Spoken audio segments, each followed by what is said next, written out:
My husband threw wine in my face when I refused to pay the bill at the luxury restaurant his mother had taken us to.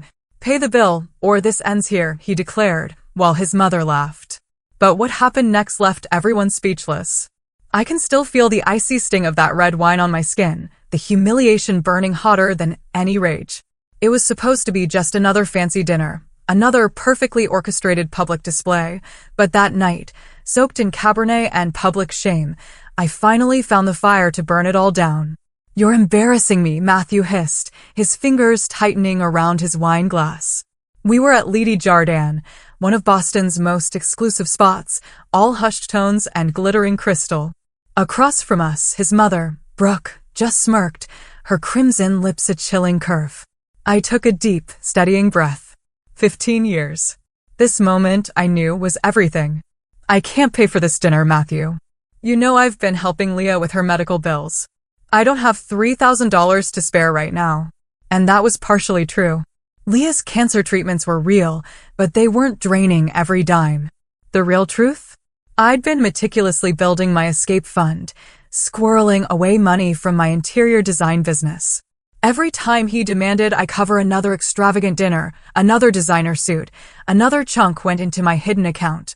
My secret. My future. "Always excuses," Brooke purred, swirling her wine. "Matthew told me you've been quite successful with your little decorating business. Surely you can treat your mother-in-law to one special dinner."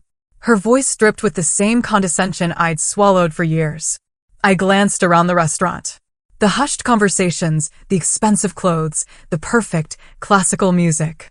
This was Brooke's world, built on old money and privilege. She'd orchestrated this, I realized, knowing exactly what she was doing. "No," I said. My voice was quiet, but it was firm. The shift in Matthew was immediate. That perfect, sophisticated facade he always wore cracked, and raw rage surged to the surface. In one sickeningly smooth motion, he lifted his glass of Cabernet and threw it. Right at my face. The cold liquid hit me, stinging my eyes, instantly blooming a dark crimson stain across my cream-colored blouse. Gasps rippled through the nearby tables. Then, Brooke's laugh cut through the shocked silence like a knife. "Pay the bill," Matthew snarled, "or this marriage ends right here." I reached up slowly, wiping the wine from my eyes. My hands, to my surprise, were perfectly steady. 15 years of being chipped away, of financial manipulation, of walking on eggshells. It all crystallized in that instant. I could smell the wine, feel it dripping down my neck, hear the horrified whispers. But instead of shame, something else surged through me. Pure, undeniable clarity. I stood up, my chair scraping loudly against the polished floor. "You're right about one thing, Matthew. This ends here." I pulled out my phone. Deliberately, I opened the camera, snapped a photo of my wine-soaked face, and then started recording. "What do you think you're doing?" Matthew sputtered, lunging for my phone. I stepped back, keeping the camera on him. "Creating evidence," I replied, my voice stronger than I'd ever heard it. "Would you like to throw something else at me?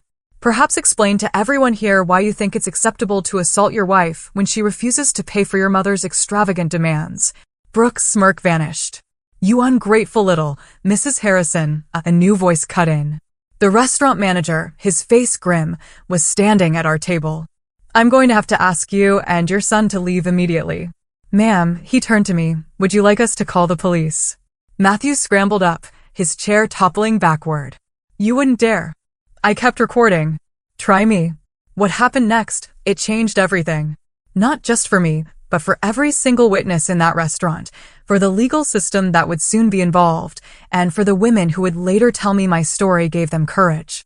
But in that moment, all I knew was that I had finally found my voice. The wine was still dripping down my neck when I made the call that would start my new life. But first, I had one more thing to say to the man who thought he could break me with a glass of wine and 15 years of control. You know what the funny thing is, Matthew? I've already paid for this dinner. I watched his eyes narrow. I've been paying for everything for 15 years. My dignity, my freedom, my sense of self. But not anymore.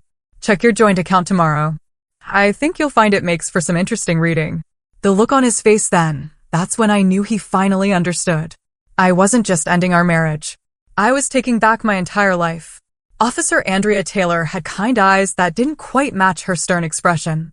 We were in a quiet corner of the precinct, my blouse still stained a dull burgundy, as she looked over my statement. Mrs. Harrison, she began. Rebecca, I corrected, just Rebecca Porter. I'm going back to my maiden name. She nodded, scribbling a note. Rebecca, you mentioned this isn't the first incident. My hands tightened around the flimsy paper cup of lukewarm coffee they'd given me. Outside, through the precinct window, dawn was breaking over Boston, painting the sky in soft shades of pink and gold. I hadn't slept, not a wink, but I felt more awake, more alive, than I had in years. The wine throwing? That was new, I told her. Matthew always preferred less visible methods. Financial control. Emotional manipulation. Isolation. I paused, the words heavy in the air. Did you know I haven't seen my best friend, Claire, in 3 years? He convinced me she was jealous, trying to sabotage our marriage. And I believed him. I took a sip of the bitter coffee. But the real masterpiece was how he handled money. Every time my design business started to really take off, he'd find a way to drain my accounts. Emergency investments, family obligations, you're not contributing enough to our future. The guilt trips were endless. Meanwhile, his mother would orchestrate these ridiculously expensive dinners and lavish vacations that I was always expected to fund. And they'd both remind me how lucky I was to be part of their world. Officer Taylor's pen moved steadily across her notepad. And last night, you mentioned something about a joint account? A small, almost involuntary smile touched my lips. Yes. That was my insurance policy. I explained how 2 years ago I'd started documenting everything. Every transaction. Every manipulation. Every single incident. I'd opened a separate account, moving tiny amounts of money, nothing to trigger suspicion, just enough to build a safety net. I also meticulously recorded how Matthew used our joint account for his personal expenses while claiming them as business deductions. The IRS, I said, would be very interested in those records. Is that why you were recording at the restaurant? She asked. Partly, I admitted. But mostly because I knew what would happen when Matthew checked the joint account this morning. While he was busy trying to intimidate me at the restaurant, my lawyer was executing the paperwork I'd prepared months ago. Every questionable transaction, every tax discrepancy, every piece of damning evidence, it had all been submitted to the relevant authorities. The officer leaned back, studying me. You've been planning this for a long time.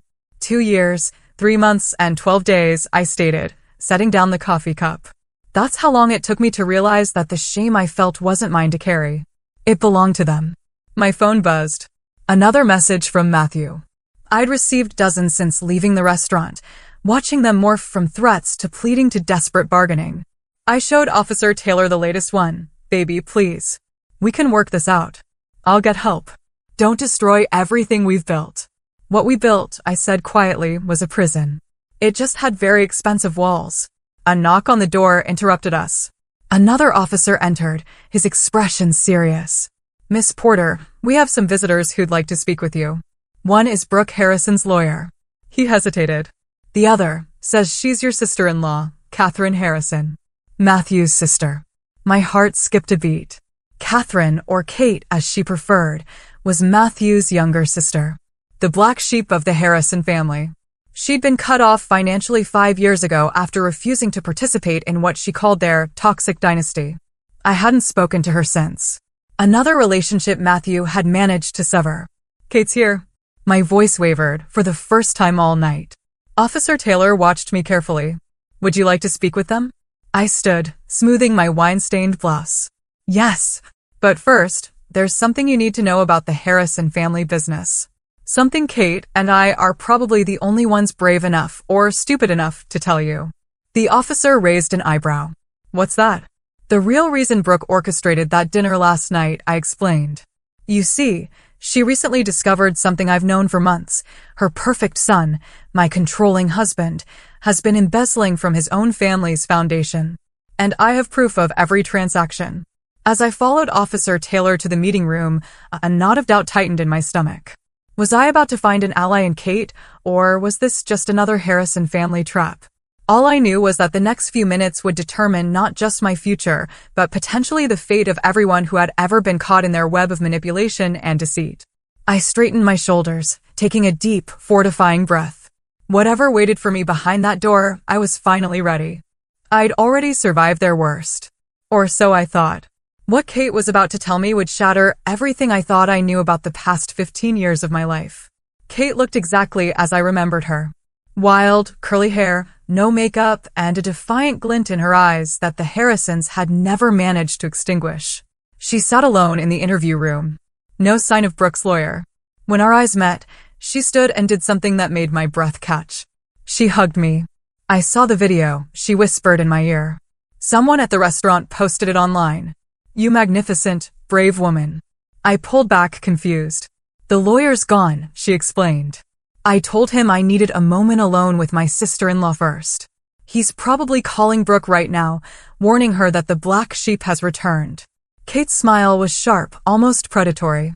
We don't have much time. We sat at the table and Kate pulled out a worn leather notebook. Remember when I was cut off from the family?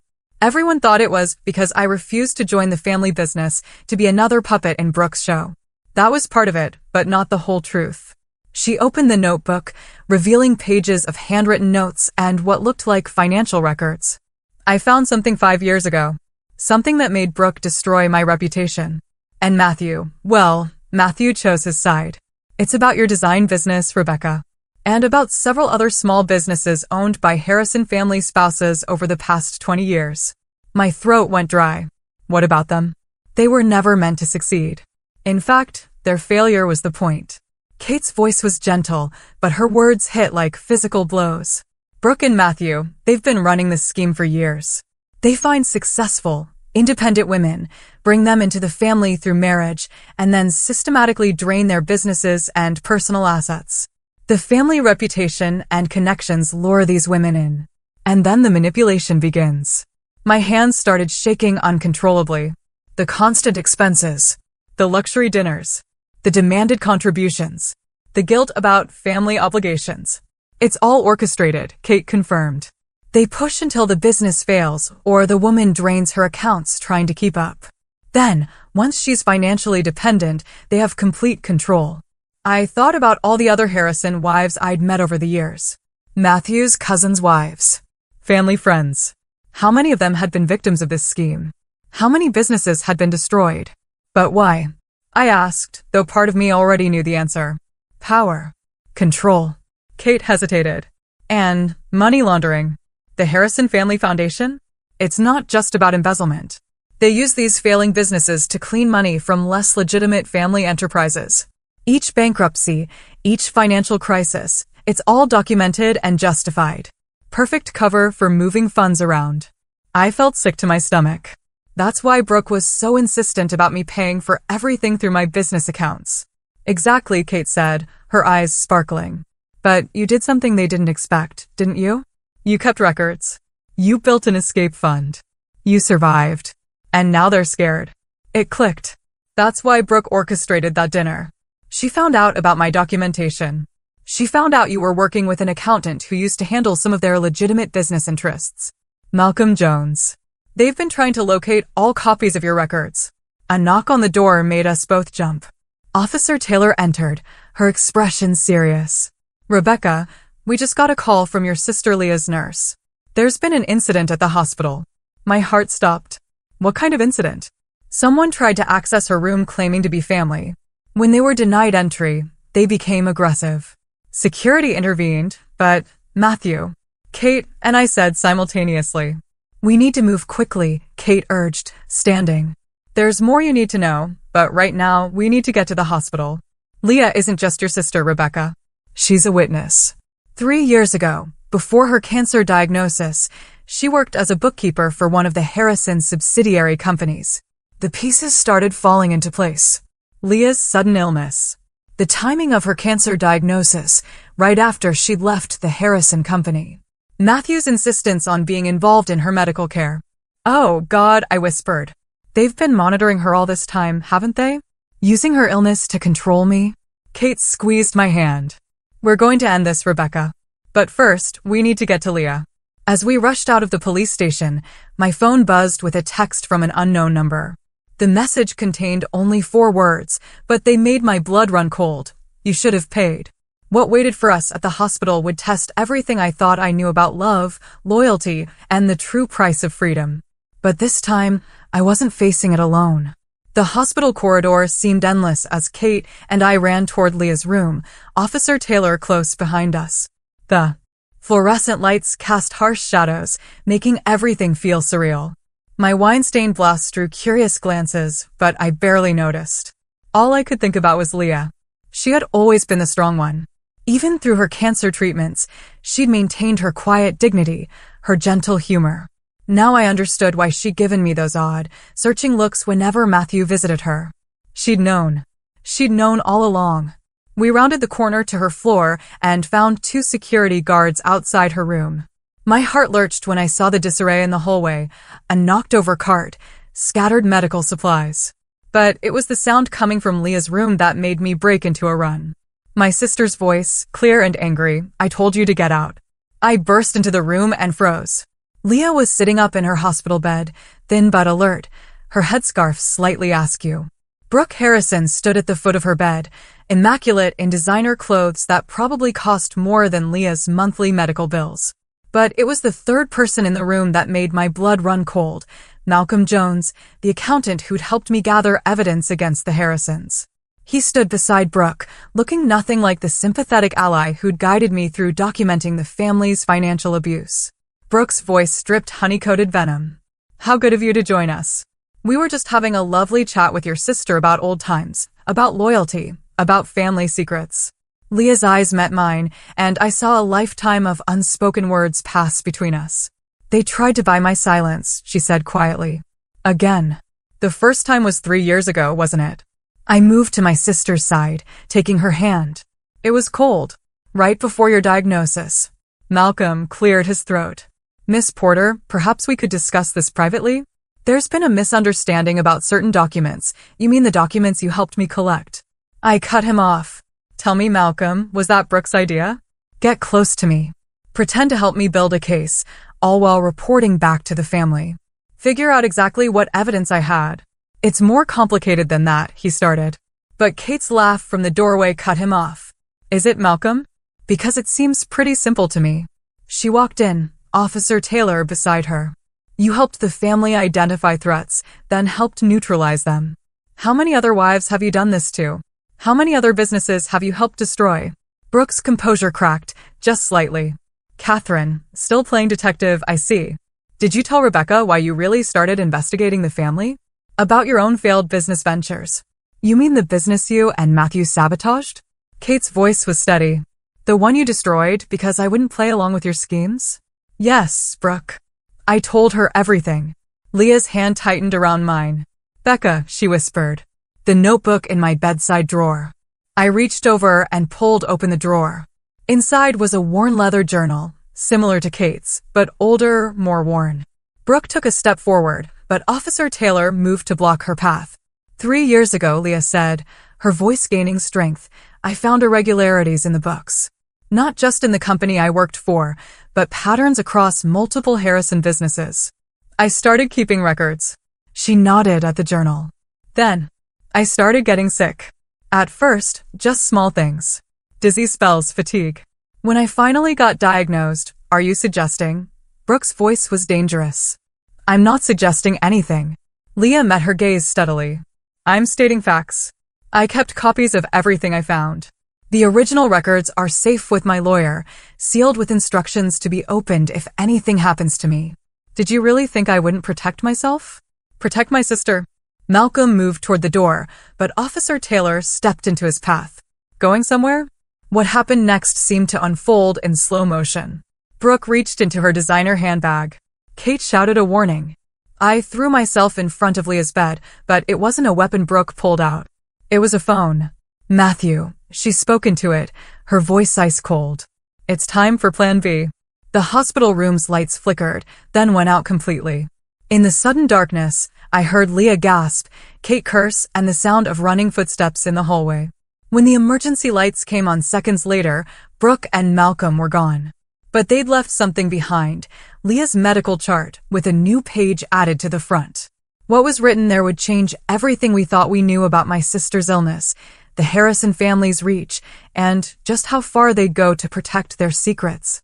I picked up the chart with trembling hands. And as I read, I finally understood why Matthew had been so insistent on controlling Leah's medical care. The truth was far worse than anything we'd imagined. The emergency lights cast an eerie glow over Leah's medical chart as I read, my hands shaking. Dr. Emily Jones, no relation to Malcolm, thank God, stood beside me, her expression growing darker with each page we reviewed. These treatment protocols, she said, pointing to a series of entries. They're not standard for your type of lymphoma. In fact, she flipped through more pages, her frown deepening. Some of these medications shouldn't have been prescribed together at all. The combination would have, she stopped, looking up at Leah with horror. Would have what? I demanded, though part of me already knew. Would have mimicked and exacerbated symptoms of the cancer, Leah finished quietly. Making me sicker while making it look natural. Matthew insisted on using their family doctor for my prescriptions, said it was all covered by their private insurance. She laughed bitterly. I knew something was wrong when I started getting worse after each new medication, but by then I was too weak to fight it. Kate was examining the new page Brooke had left. Look at this. It's a liability waiver, backdated 3 years, with Leah's forged signature. They were covering their tracks, creating a paper trail to protect themselves in case anyone started asking questions. Officer Taylor took photos of every page while speaking quietly into her radio. 2 more officers had arrived and were taking statements from the hospital security guards about Brooke and Malcolm's exit. Your original doctor, Dr. Jones said suddenly, before the Harrison family doctor took over. Do you remember their name? Leah closed her eyes, thinking. Dr. Patel. Anjali Patel. She seemed concerned when I told her I was switching doctors. Tried to warn me about something, but Matthew was there and, she looked at me. That was right after you married him, Becca. I didn't want to cause problems for you. My throat tightened. While I'd been trapped in Matthew's web of financial manipulation, my own sister had been slowly poisoned, and I'd been too blind to see it. The generous offer to cover her medical expenses. His insistence on being involved in her care. The way he'd isolated both of us from our other friends and family. It had all been part of their plan. We need to find Dr. Patel, Kate said firmly. She might have records from before the Harrison doctor took over. Something to show Leah's original condition. Already on it, Officer Taylor replied, typing on her phone. And we've got officers looking for Brooke and Malcolm. The hospital security cameras caught them leaving in a black SUV heading east. They'll be going to the lake house, I said suddenly. Everyone turned to look at me. The Harrison family lake house in Vermont. It's where they keep their most sensitive documents. Matthew told me once, when he'd had too much to drink, said his father taught him that every family needs a vault. Leah started to speak, but suddenly began coughing violently.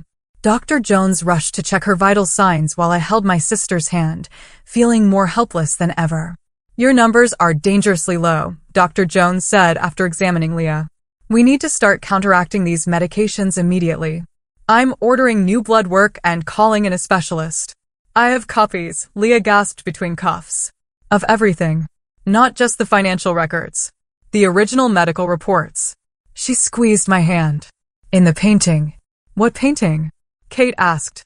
The one I gave Becca for her wedding. The lighthouse. Leah's voice was getting weaker. My mind raced back 15 years to my wedding day. Leah had given us a painting of a lighthouse at dawn, one she'd done herself.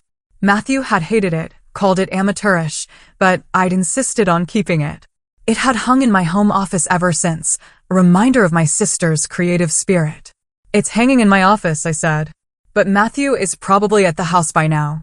Then we need to get there first, Kate declared. Those records could prove everything.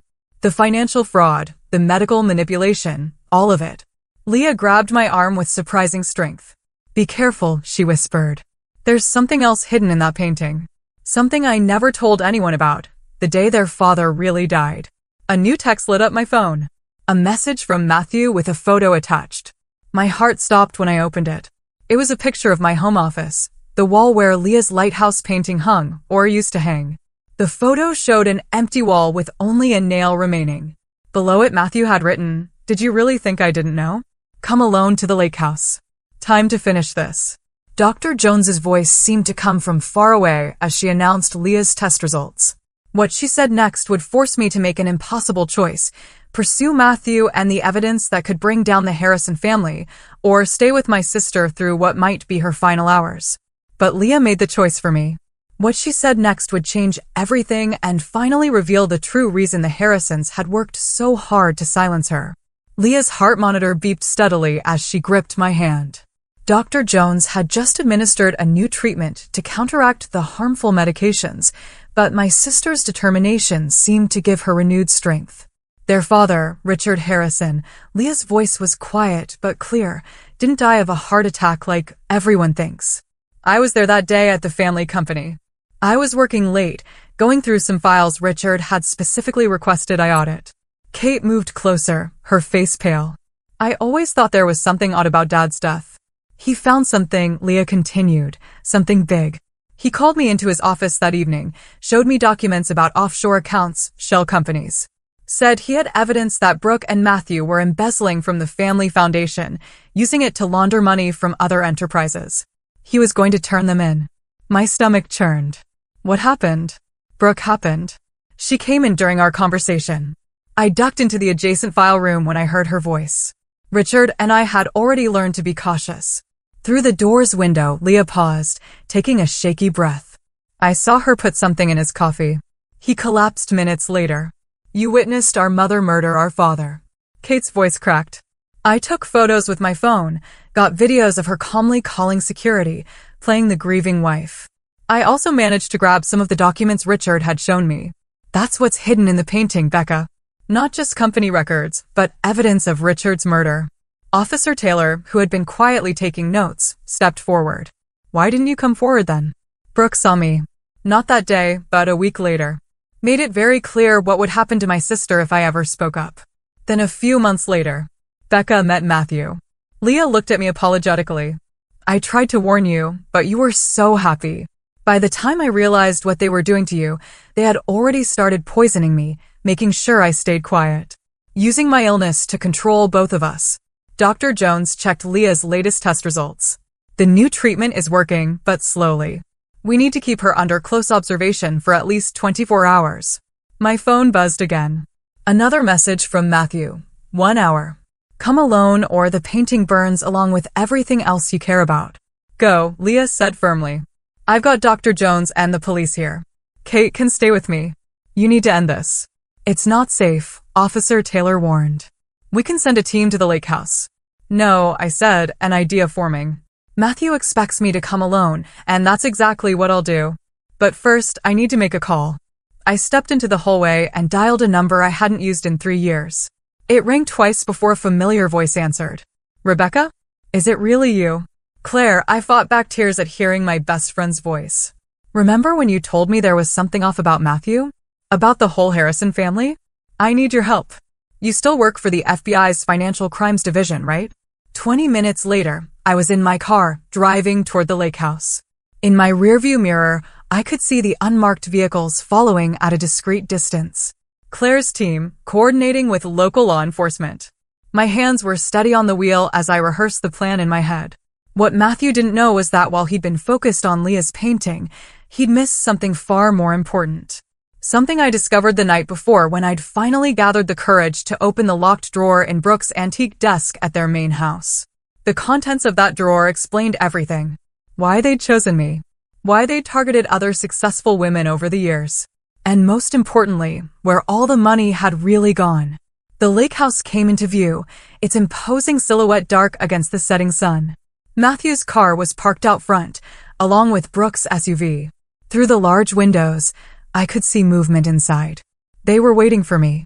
I parked and took a deep breath, checking my phone one last time. A message from Kate.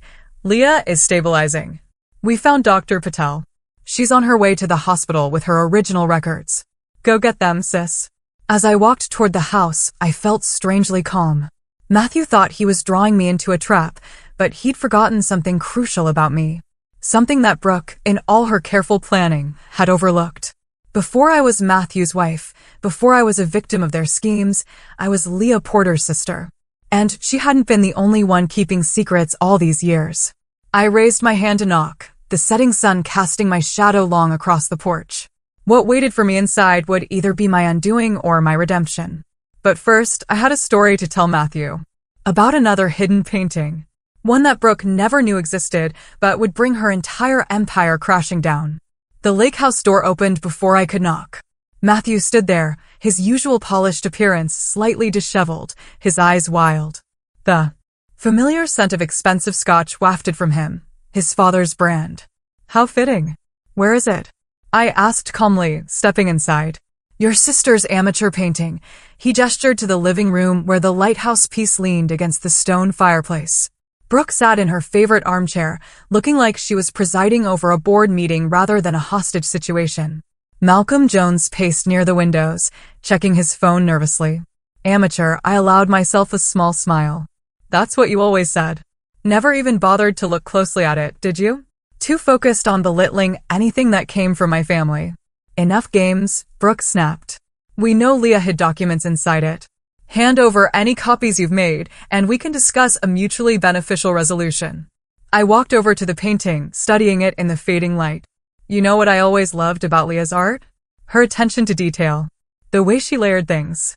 Like this lighthouse. Did you ever notice it's not just one building? There's another structure reflected in the water, but it's slightly different. Almost like what? Matthew demanded. Like she painted two different versions of the truth. The one above the water that everyone sees, and the one below hidden, but still there. I turned to face them. Kind of like your family, isn't it? Brooke stood, her patience visibly thinning. If you think Richard saw it too, didn't he? I cut her off. The hidden truth. That's why you killed him. The room went deadly silent. Malcolm stopped pacing. Leah told you? Brooke's voice was ice. Well, that was a mistake she won't live to regret. Did you really think we'd let her recover? Those new treatments she's receiving? Let's just say we have friends in many places. My heart clenched, but I kept my expression neutral. Actually, she didn't have to tell me anything. I already knew. You see, Richard Harrison wasn't just consulting with Leah that day. He was building a case, gathering allies. And one of those allies was my father. Matthew took a step forward. What are you talking about? Your father died in a car accident 12 years ago. Did he? I pulled out my phone and opened a photo. This was taken the day before Richard died. Security footage from a cafe in Burlington. I held it up, showing Richard Harrison sitting with my father, documents spread between them. Dad was a forensic accountant. He'd been tracking your family's activities for years. When he got too close, I let the sentence hang. Brooke's composure cracked just slightly. You're bluffing. Am I? Where do you think I learned to keep such detailed records? To build evidence so carefully? Dad taught me everything. Before you had him killed. And I've been planning this moment since the day Matthew first asked me out. I turned to my husband. Did you really think it was coincidence that you met me at that charity gala? That I just happened to be the successful businesswoman you were looking for? Matthew's face went pale.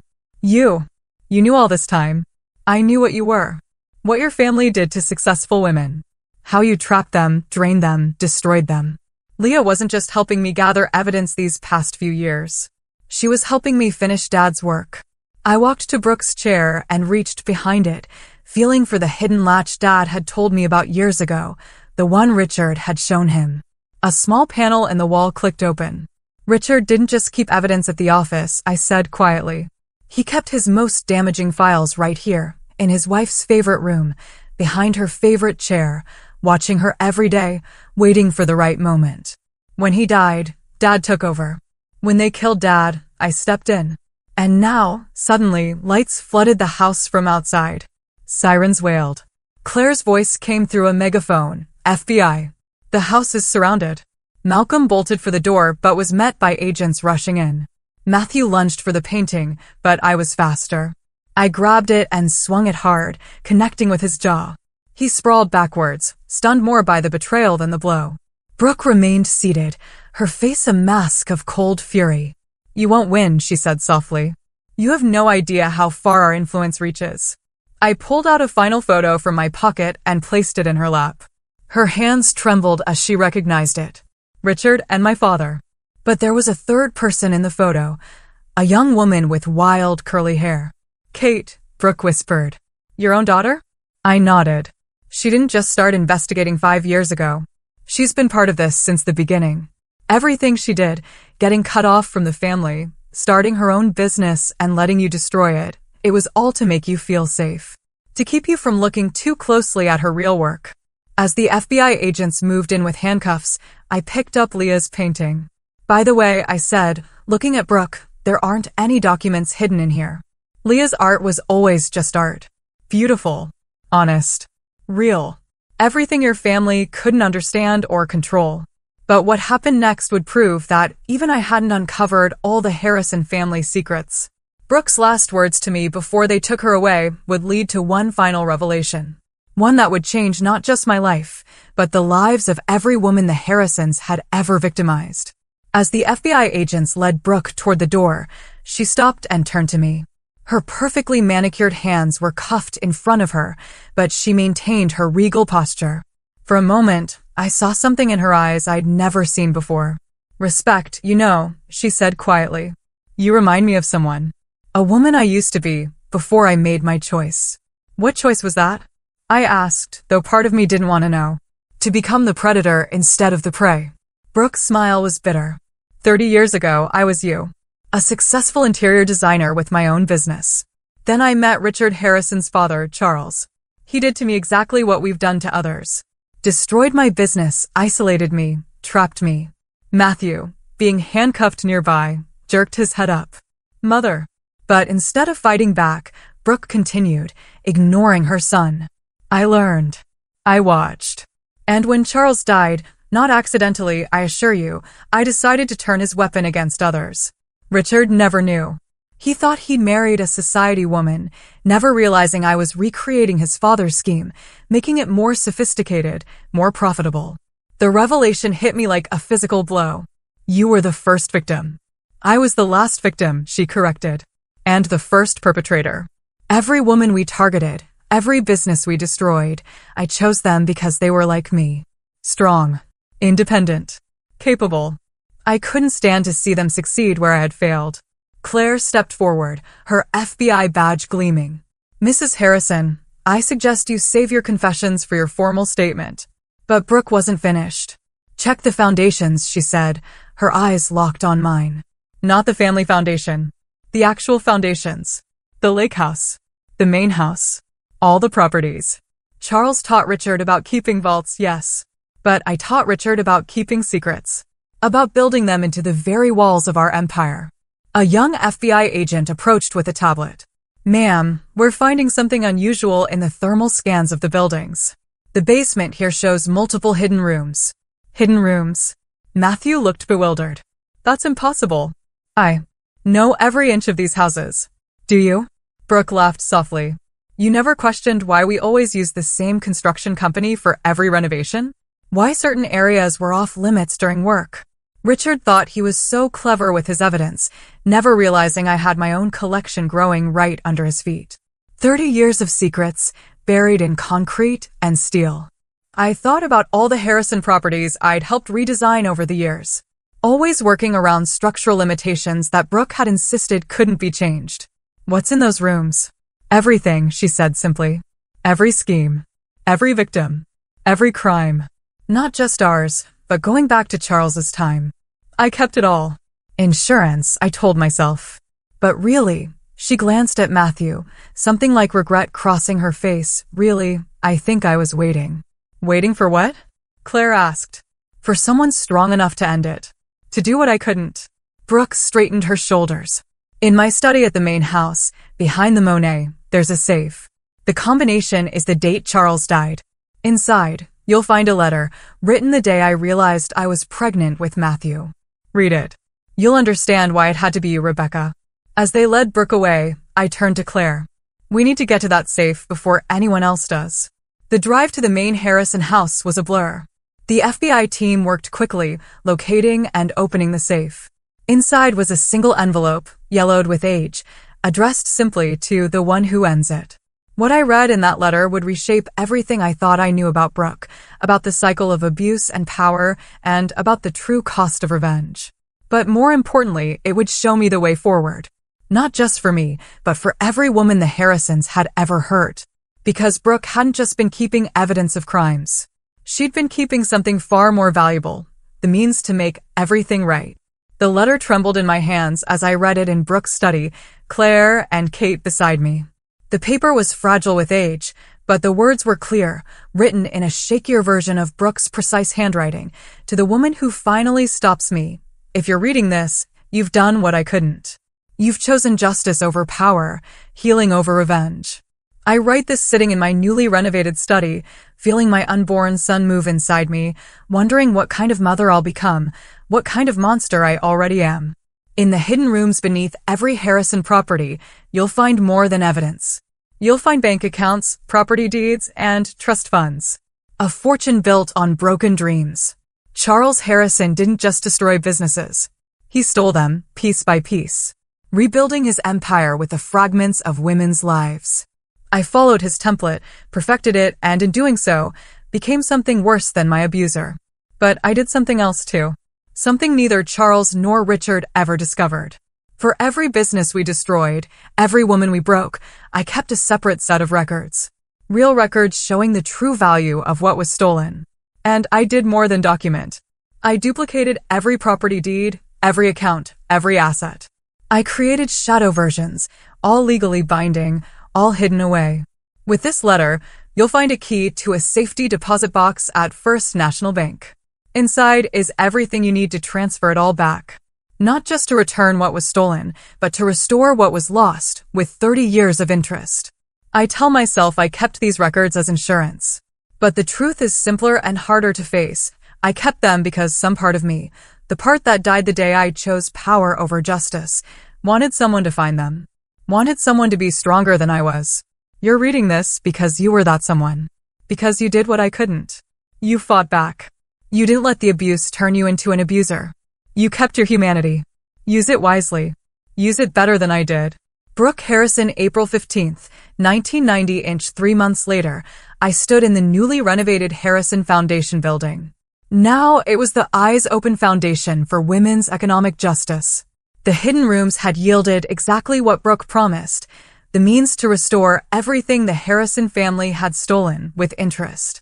But they'd revealed something else too. Something Brooke hadn't mentioned in her letter. Ready? Kate asked, adjusting the sign above the building's entrance. I nodded, watching as women began arriving for the foundation's opening day. Many were familiar faces, Harrison victims, now survivors, each carrying their own stories of loss and resilience. But they weren't here just to receive restitution. They were here to help guide it, to ensure that what happened to them never happened to anyone else. Leah, now in remission thanks to proper treatment, stood beside me. The proper medical care, funded by the recovered assets, had reversed much of the damage done by the Harrisons' deliberate poisoning. Did you ever think, when you married Matthew, that it would end like this? No, I admitted, watching as Claire led a workshop on recognizing financial abuse. But I never thought Brooke would help us fix it either. That had been the final surprise in the hidden rooms, journals, dozens of them, chronicling Brooke's struggle with what she'd become. The last entry, written the night before the restaurant confrontation, read simply, I see myself in Rebecca. But I see who I could have been, who I should have been. Perhaps it's not too late for one last choice. Matthew and Brooke both took plea deals, providing evidence that helped prosecute others involved in their schemes.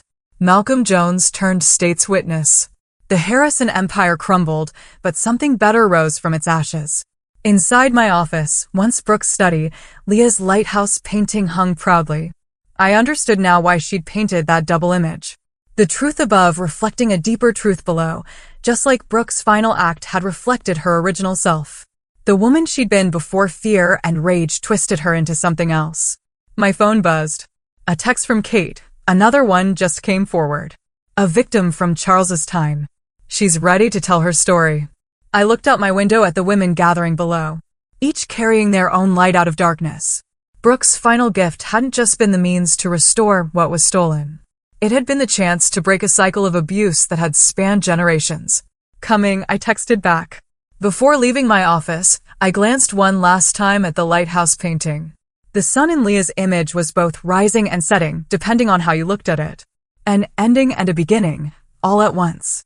Just like that night in the restaurant when a glass of wine meant to shame me had instead set me free.